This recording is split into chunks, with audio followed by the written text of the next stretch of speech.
귀한 찬양 감사합니다. 우리 귀한 찬양하신 우리 성가대 그리고 우리 지휘하시는 우리 박인호 권사님 귀한 찬양의 헌신 앞에 감사를 다시 한번 드립니다. 우리 박수 한번 다시 한번 드리도록 하겠습니다.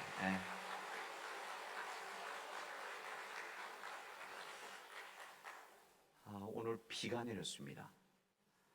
봄비 추느라고 아까 우리 정누님은 지금 내리는 비는 단비입니다 그러시더라고요. 그래서 이 메마른 땅에 이 농사에 비가 필요한 이때에 적절한 때에 거기에다가 오늘 우리 교회 창립 기념 주일에 이 비까지 내려서 또 이 임직식에 비까지 내서 단비가 내서 얼마나 기쁜지 모릅니다. 이 단비의 은혜가 우리 모든 교우들에게 임하기를 바랍니다. 소설가 중에 박완서라는 분이 있습니다. 여성 소설가로 그의 잔잔한 삶의 일의 필체 이것 때문에 많은 사람들이 사랑하고 또 아꼈던 소설가이죠. 2011년도에 소천하셨습니다. 벌써 소천하셨지만 그의 책은 남아 있습니다. 그는 제가 좀 늦게 알았는데 캐톨릭 신자였었습니다. 캐톨릭 신자였었고 그래서 그런 믿음의 삶을 살아갔는데 그가 성당이죠. 그 교회에서 매주일 칼럼을 써서 글을 쓴 거죠. 글을 써서 그 교회 주보에 올렸었습니다. 그래서 그 주보에 올린 것을 모아서 책을 냈는데 그게 옳고도 아름다운 당신이라는 책입니다. 제가 그 책을 전에 사서 읽고 나서 굉장히 감동받았던 글들이 있었습니다.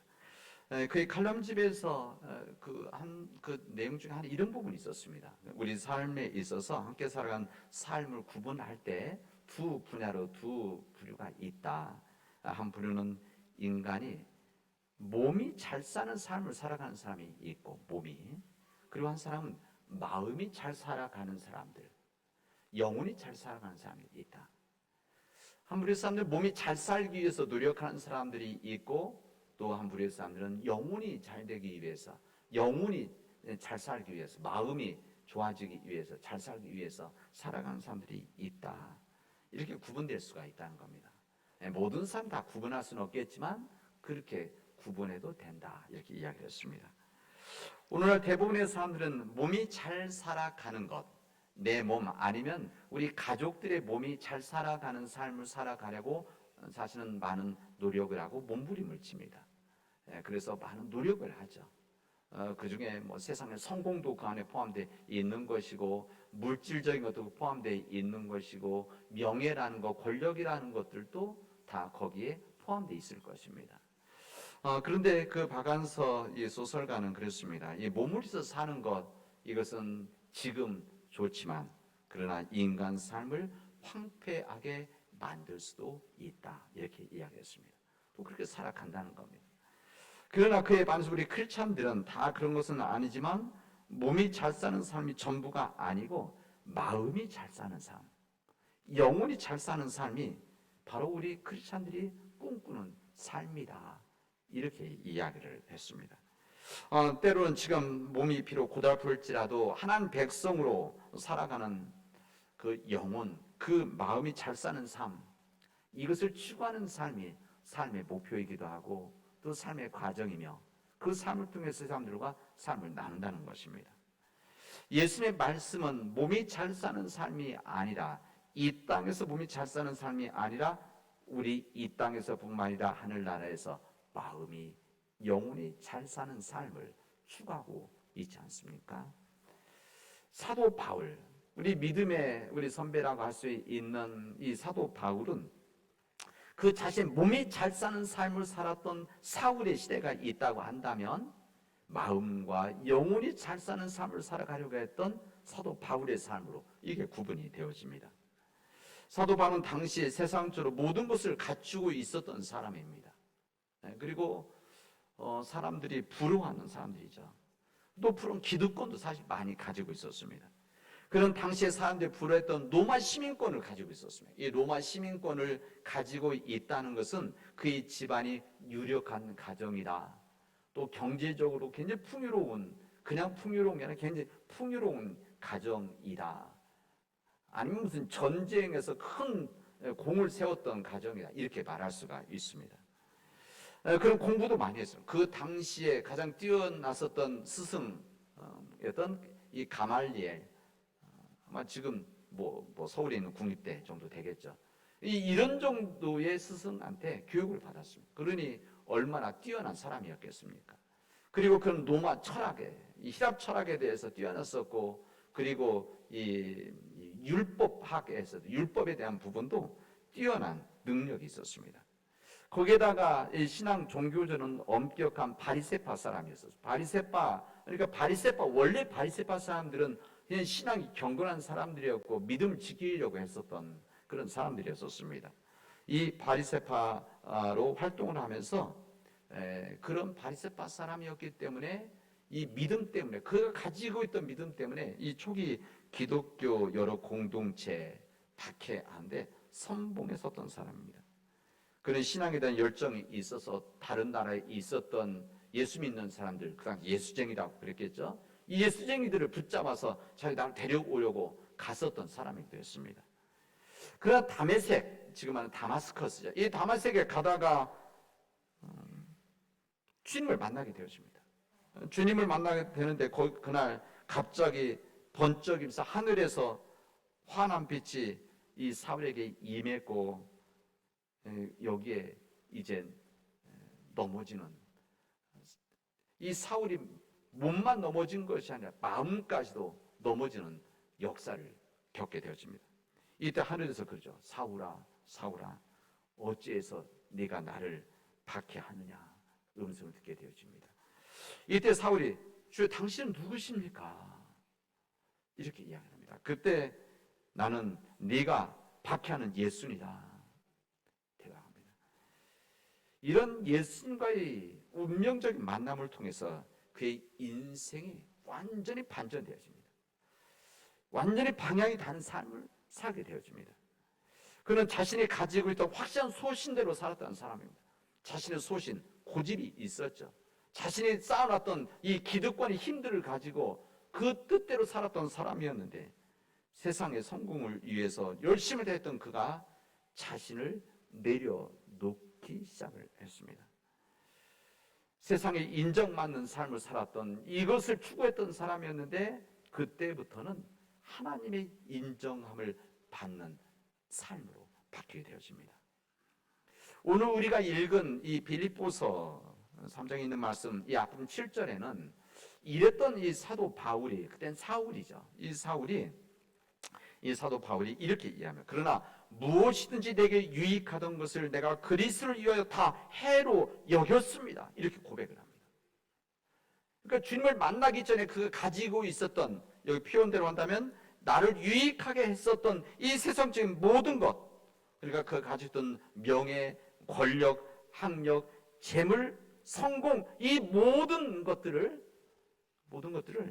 다 해로 여겼습니다. 그리고 뭐라고 합니까? 그 다음에는 이 해로 여길 뿐만, 이 모든 것들을 다 쓰레기와 같이 버렸다, 이렇게 말합니다.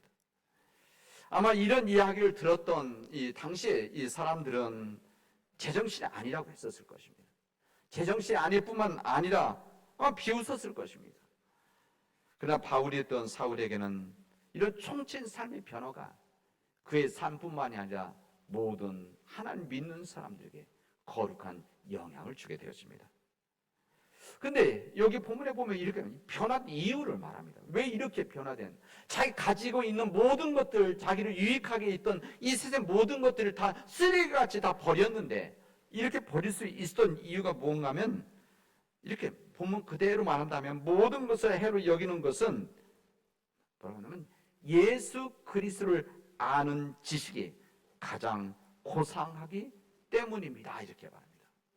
예수 그리스도를 아는 지식이 너무나 고상하기 때문에 지금까지 나에게 유익했던 세상의 모든 것들을 다 내려놓고 버리고 쓰레기같이 버립니다, 이야기를 하는 겁니다.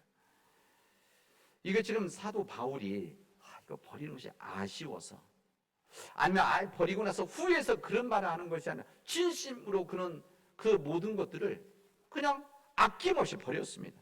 왜? 중요하지 않기 때문에. 왜? 더 중요한 것을 가졌기 때문에, 왜? 더 중요한 예수 그리스도를 아는 지식, 이것을 가지고 있었기 때문에, 더 중요한 예수 그리스도의 만남이 있었기 때문에 그는 지금까지 있었던 모든 것들을 다 내려놓았다, 이렇게 고백합니다. 이 사도 바울, 내 주 그리스도를 아는 지식 때문에 평생 가지고 있었던 자기의 유익이 되어졌던 것들을 버렸다고 했는데, 그렇다 한다면 여기 그리스도를 아는 지식이 무엇입니까? 우리가 이것을 알아야 되는 거 아닙니까? 그리스도를 아는 지식 때문에 모든 것을 버렸는데, 그럼 그리스도를 아는 지식이 무엇이었는가? 사도 바울이 알고 있었던 그리스도에 대한 지식, 가장 고상하다고 여겼던 그리스도를 아는 지식이 무엇이었는가? 이 말씀을 오늘 복음서는 우리에게 이렇게 말씀하십니다. 가장 고상한 그 지식은 예수 그리스도가 진리라는 겁니다. 오늘 복음서의 고백이 그겁니다. 예수 그리스도가 진리이십니다. 진리십니다. 예수님께서 단순한 지식이 아니라 우리 예수님 자신이 참 진리라는 겁니다. 그리고 예수의 말씀이 참 진리라는 것이고, 우리를 구원케 하시는, 우리를 생명 주는 이가 바로 우리 예수 그리스도이고 참 진리시다. 이것을 알게 되어져서, 이것을 믿게 되어져서, 이것을 영접해서 이대로 살 수 있게 되어져서 이 그리스도를 아는 이 지식 때문에 모든 것을 버립니다. 담대한 고백했던 겁니다. 우리 주님 말씀하지 않습니까? 나는 길이요 진리요 생명이니 나로 말미암지 않고는 나에게 올 자가 없느니라. 무슨 말씀입니까? 예수님이 길이시라는 겁니다. 예수님 우리 삶의 바른 길을 인도하시는 길이시다. 어떤 길을 타느냐에 따라서 우리 방향이 삶이 바뀌어지는 거 아니겠습니까? 그러나 주님 말씀은 내가 곧 길이다. 너희들이 생명의 길을 걸어갈 수 있는 참 길이다. 그리고 나는 참 진리다. 이것을 말씀하십니다. 그리고 나는 참 생명이다. 나를 믿는 자들은 이 진리로 이 땅에 오신, 오늘 복음서 말씀입니다. 이 땅에 오신 주님, 이 진리로 오신 주님, 이 주님을 믿는 우리가 이 지금 말씀대로 살아갈 때에 참된 길을 걸어갈 수 있는 것이고, 참된 길을 걸어갈 때에 거기에 생명의 역사가 있는 것이고, 이 생명의 역사가 우리로 하여금 구원의 길로 인도하신다는 것을 우리에게 말씀해 주시고 있습니다. 오늘 복음서의 말씀은 유대교 지도자의 고발에 의해서 예수님께서 이 로마 총리 빌라도에 붙잡혀 가서 재판을 받고 있는 이 사실을 우리에게 증언해 주고 있습니다. 이 빌라도 앞에 섰다는 것은 사실은 무섭고 두려운 일이었었습니다. 왜 그런가 하면 그가 판단과 결정에 따라서 사람이 죽을 수도 있고 아니면 무죄로 나올 수도 있기 때문에 그렇습니다. 이 재판을 하는 빌라도는 자신의 진엄한 권세를 자신이 이야기죠. 내가 너를 놓을 권세도 있고 십자가에 못 박을 권세도 있는 줄 너는 알지 못하느냐? 예수님은 먼저 협박부터 했었습니다. 그런데 이런 경우 일반 사람들은 두려워 떠는데, 이 재판을 받던 예수님은 전혀 흔들림이 없었습니다. 주눅이 들지도 않았습니다. 우리의 재판장보다 더 담대함이 있다는 것을 우리 복음서들을 통해서 알게 되어집니다. 근데 이 빌라도 총독의 정말 관심은 무엇이었는가 하면, 이 빌라도 총독은 종교적인 관심이 없었습니다. 원래 없었고, 진정이 예수가 유대인의 왕인가? 이거에 대한 관심이 있었습니다. 그리고 이것을 알고 싶었어요. 왜? 총독이었기 때문에.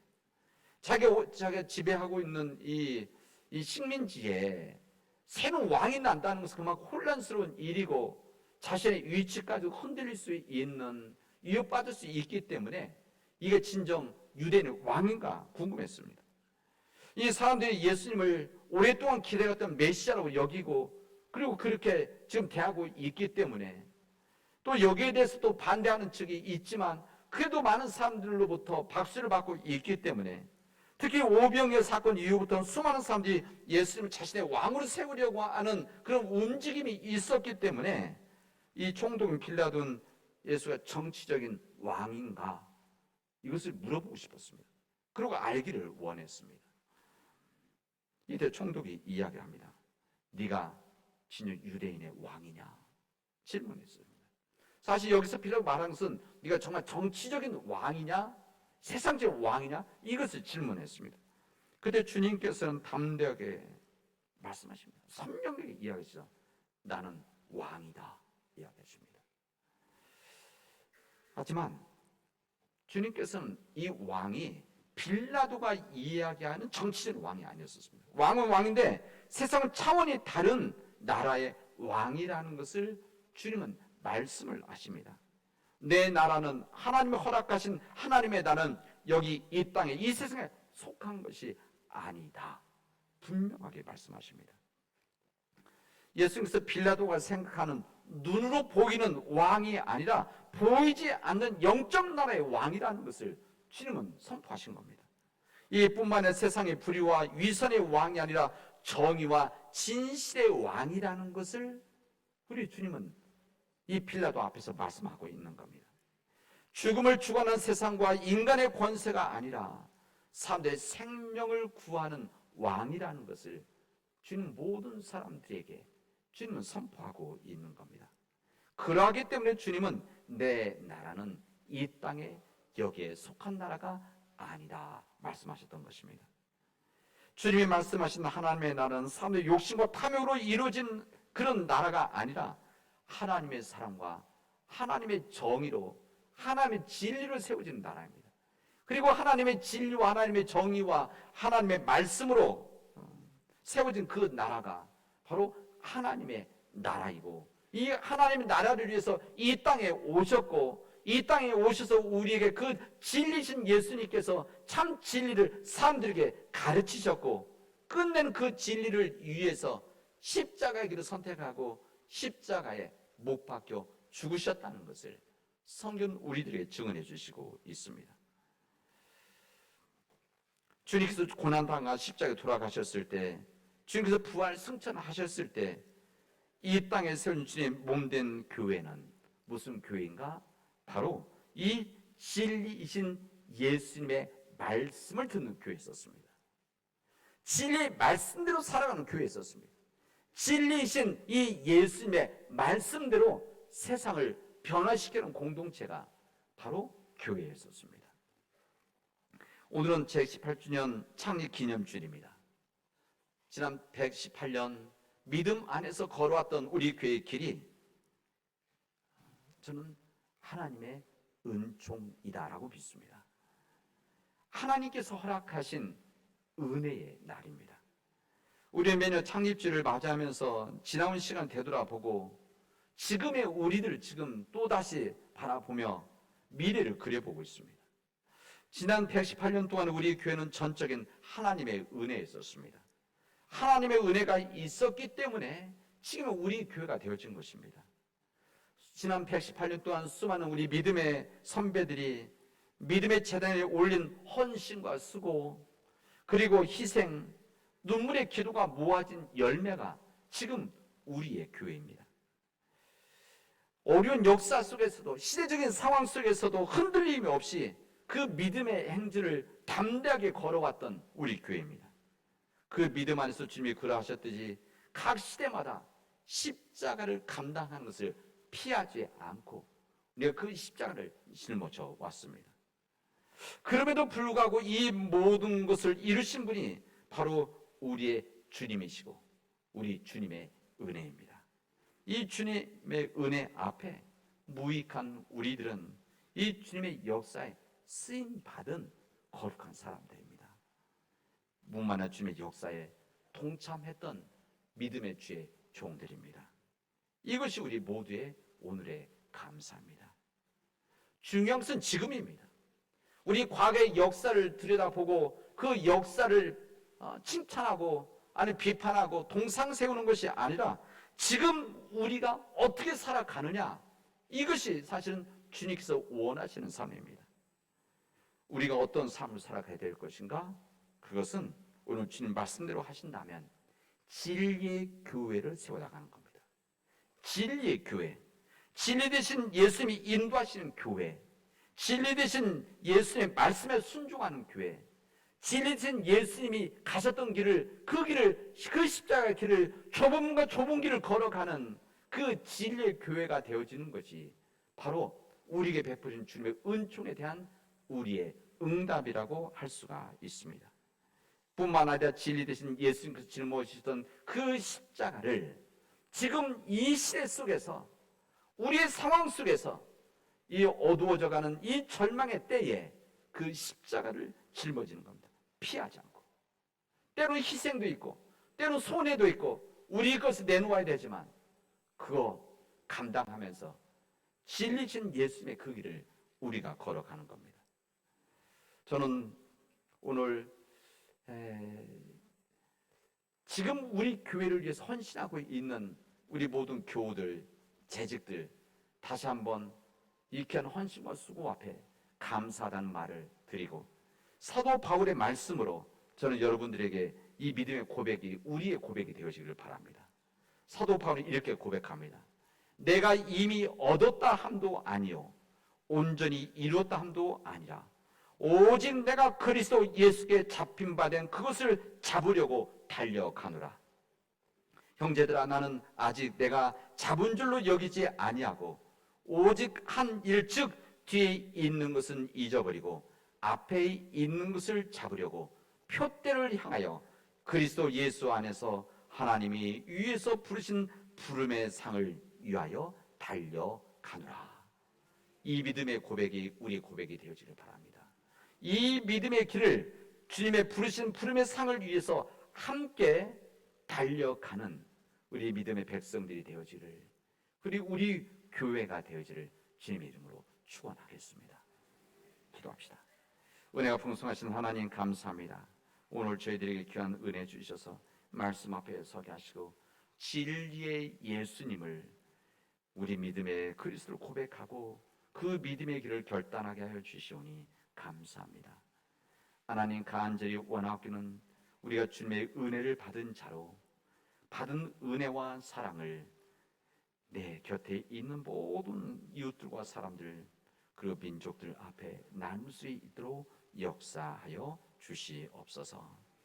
하나님, 창립 118주년을 맞이하는 우리 교회에 주님의 은혜가 임하게 하시고 주님 앞에 더욱더 낮아지고 깨워지고 죽어서 우리 교회 안에 예수 그리스도만이 임재하셔서 우리를 지배하여 주시옵소서. 예수님의 이름으로 기도합니다. 아멘.